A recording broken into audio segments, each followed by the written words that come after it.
Hello students, আবারও চলে এসেছি একটা ভীষণ ইম্পর্টেন্ট টপিক নিয়ে, যেটা আজকের ক্লাসে আমি তোমাদের সাথে ডিসকাস করব।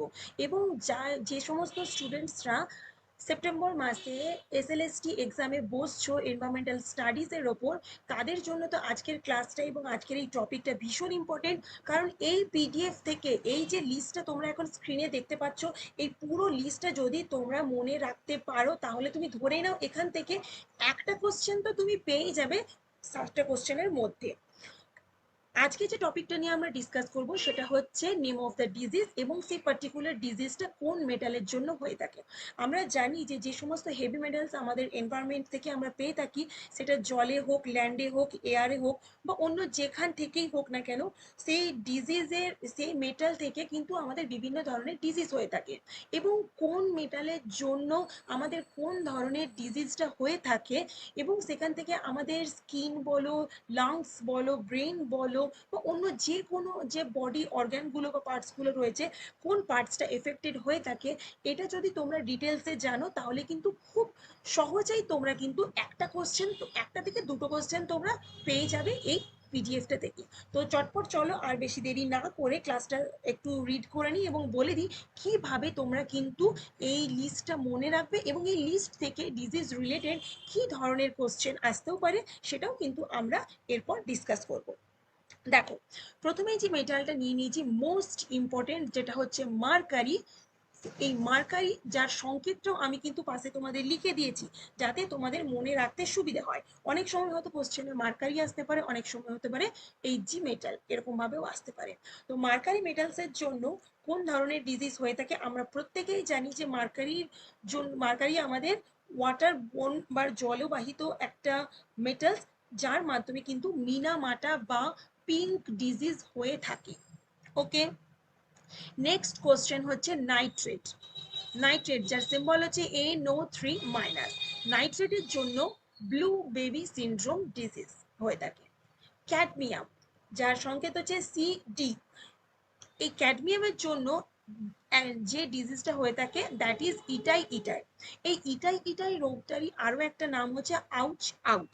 তো অনেক সময় তোমাদের ইটাই ইটাইও আসতে পারে, অনেক সময় আউচ আউচও আসতে পারে।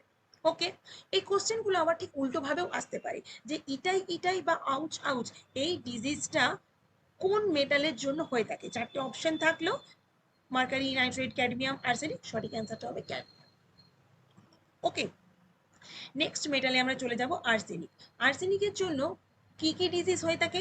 আর্সেনিকোসিস, ব্ল্যাক ফুট ডিজিজ, যেটা আমাদের পায়ে হয়ে থাকে, এটা কিন্তু ভীষণ ইম্পর্টেন্ট একটা ডিজিজের নাম। এছাড়া মেলানোসিস, skin disease, keratosis, hyper keratosis, এই সমস্ত ডিজিজের নামগুলো কিন্তু মনে রাখতে হবে, এবং এটা মনে রাখতে হবে যে এর মধ্যে যে কোনো একটা ডিজিজ আসতে পারে যেটা কোন মেটালসের জন্য হয়ে থাকে, that is arsenic. Coal particles, এর জন্য ব্ল্যাক লাং ডিজিজ হয়ে থাকে। ইয়োকাচি অ্যাস্তমা, এই ডিজিজটা হয়ে থাকে সালফার ডাই অক্সাইডের জন্য। Lung mesothelioma, white lung disease, asbestosis, এই 3টে ধরনের ডিজিজ হয়ে থাকে অ্যাসবেস্টস এর জন্য। লেডের জন্য কোন ডিজিজ হয়ে থাকে? ডিসলেক্সিয়া। ডিসলেক্সিয়া রোগের সিমটমস কি? অনেক সময় আমরা কি অনেক জিনিস মনে রাখতে পারি না। তারে জামিন পর আমাদের মুভিটা মনে আছে, ছোট্ট বাচ্চাটা অনেক জিনিস মনে রাখতে পারতো না, খুব সহজে ভুলে যায়, লেখাগুলো উল্টোপাল্টা লিখে। এটাই হচ্ছে ডিসলেক্সিয়ার সিমটমস। নেক্সট চলে যাব হচ্ছে প্লাম্বিজম। ওকে, অ্যানিমিয়া, ডেভন কোলিক, এই সমস্ত ধরনের ডিজিজগুলো লেড মেটালসের জন্য হয়ে থাকে। নেক্সট হচ্ছে copper, Menkes disease, pan, hypoxaemia, silica, silicosis, এবং সেটা lung related disease. Chromium, dermatitis, benzene vapour, acute myeloid leukaemia, যার ফুল শর্ট ফর্ম হচ্ছে AML। আর লাস্ট হচ্ছে আয়রন Fe, যার জন্য pulmonary siderosis. Last metal fluoride, আর এই ফ্লোরাইডের জন্য ফ্লোরোসিস নামক ডিজিজ হয়ে থাকে।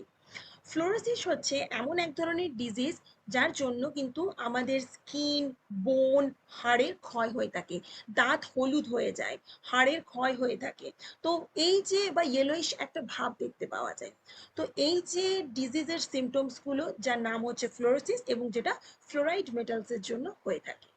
ওকে, তো এর মধ্যে আমি তোমাদেরকে বলেই রাখছি যে মোস্ট ইম্পর্টেন্ট হচ্ছে mercury, nitrate, cadmium, arsenic, coal, asbestos, lead, silica, chromium, iron. Okay, সবগুলোই পড়ে রাখবে, কারণ লিস্টটা খুব একটা কিন্তু বড় পাঠাইনি। ওকে, মোস্ট ইম্পর্টেন্ট যে মেটালস গুলো এবং সেগুলো রিলেটেড যে ডিজিজ গুলো, তার একটা লিস্ট তোমাদেরকে দিয়ে দিলাম। পুরো টেবিলটা খুব ভালো করে মনে রাখবে, এবং এখান থেকে তোমাদের কোশ্চেন আসবেই আসবে, ধরে নাও। এবার কি ধরনের কোশ্চেন আসতে পারে, আমি তিনটে কোশ্চেন অ্যাজ এ এক্সাম্পল নিয়ে নিচ্ছি। ওকে, নাম্বার ওয়ান কোশ্চেন হচ্ছে, which of the following metal causes itai itai disease? নিচের কোনটি অপশন, চারটে থাকবে, সেখান থেকে তোমরা আসতে হবে যে ইটাই ইটাই ডিজিজটা নিচের কোন মেটালসের জন্য হয়ে থাকে। বললাম যে ইটাই ইটাই বা আউচাউচ ক্যাডমিয়ামের জন্য হয়ে থাকে। Acute lead poisoning is also known as, যে কোনো ধরনের লেড পয়জনিংকে আমরা কিন্তু প্লাম্বিজম বলে থাকি। ওকে, which of the following disease is caused by the consumption of nitrate contaminated food and water, that is blue baby syndrome? আশা করছি এই আজকের ক্লাসটা বা ভিডিওটা তোমাদের ভীষণ হেল্পফুল বলে মনে হয়েছে। যারা যারা আমার কাছে 10টা টোটাল মডিউল পারচেস করেছো, তাদেরকে আবারও বলছি, আমি এই পিডিএফটা উইদাউট এনি কস্ট প্রত্যেককে হোয়াটসঅ্যাপে সেন্ড করে দেবো। যারা যারা মডিউল নাওনি, কোনো চিন্তা করার দরকার নেই, তারা ভিডিওটা পজ করে লিস্টটা লিখে নাও এবং কোশ্চেনগুলো তোমরা রিড করে নাও। 1 নম্বর।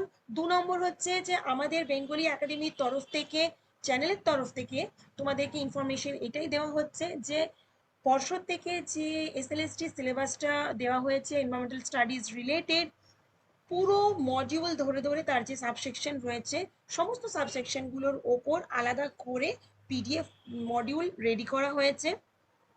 এবং এই যে পিডিএফ গুলো, সেগুলো বোথ বেঙ্গলি অ্যান্ড ইংলিশ ভার্সনেই রেডি করা হয়েছে। যে সমস্ত স্টুডেন্টরা ইংলিশ ভার্সনে নিতে চাও, তারা স্ক্রিনে দেওয়া নাম্বারে আমাকে হোয়াটসঅ্যাপ অথবা একটা কল করবে, আমি অল ডিটেলস প্রসিডিওর বলে দেবো। এবং যে সমস্ত স্টুডেন্ট বেঙ্গলিতে নিতে চাইছো, 10টা মডিউলই আমাদের রেডি তোমাদেরকে প্রোভাইড করার জন্য। তো তোমরা আমাদের সাথে শুধুমাত্র হোয়াটসঅ্যাপে অথবা কলে কন্ট্যাক্ট করো, কিভাবে কি পাবে সেই প্রসেসটা আমরা বলে দেবো।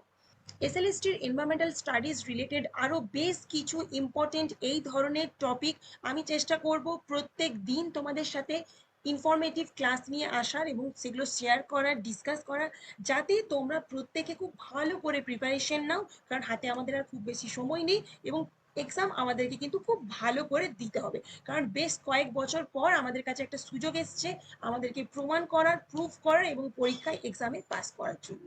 এনভায়রনমেন্টাল স্টাডিজ রিলেটেড যে কোনো ধরনের প্রবলেমের জন্য তোমরা আমার সাথে যোগাযোগ করতে পারো, আমি সবসময় তোমাদের পাশে রয়েছি। আজকের মতো এখানেই থাক, আবার আসবো নতুন আরেকটা ভিডিও নিয়ে। Thank you so much.